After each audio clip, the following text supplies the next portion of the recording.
ఇస్కరియోత అప్పగించిన తర్వాత యేసుక్రీస్తు గారి దగ్గరికి వచ్చి ముఖం చూపించుకోగలిగాడా?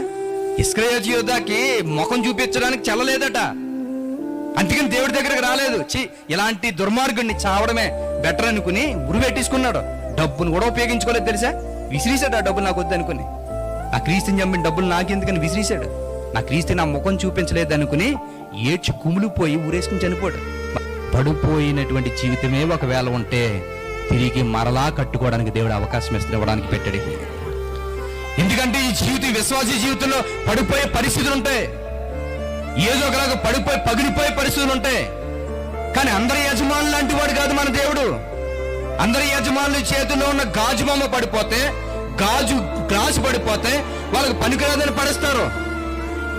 నిన్ను నన్ను పుట్టించిన దేవుడు, మళ్ళీ ప్రేమించిన దేవుడు నువ్వు పగిలిపోయేవు అనుకుని పడేసేవాడు కాదు.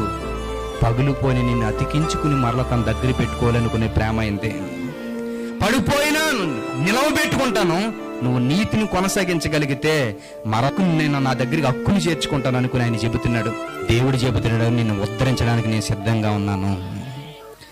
నేను ఉద్ధరించడానికి సిద్ధంగా నిజంగా చెబుతున్నానండి.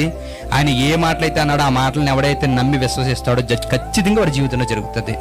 నేను కృంగిపోయిన దాంట్లో ఎవడో పరామర్శించకపోయినా పర్వాలేదు, నా దేవుడు ఉన్నాడు కదా చాలు అని నువ్వు అనుకో, ఖచ్చితంగా దేవుడు కలగపుచ్చుకుంటాడు నీ దగ్గరికి వచ్చి. అది విశ్వాసంతో ఉండేటువంటి స్థితి. అది రావాలంటే వాక్యాన్ని, ప్రార్థన, సహవాసాన్ని ఎప్పటికీ విడిచిపెట్టకూడదు. ఎవరున్నా లేకపోయినా, ఎవరు పలకరించినా పలకరించకపోయినా, ఎవరు పెట్టినా పెట్టకపోయినా, ఎవరు నాకు ఇచ్చిన ఇవ్వకపోయినా, ఏమైపోయినా ఈ కృంగిపోయిన జీవితాన్ని లేవనెత్తేవాడు నా దేవుడు ఉన్నాడు చాలు, ఇంకెవరితో సంబంధం లేదు అనుకోండి చాలు.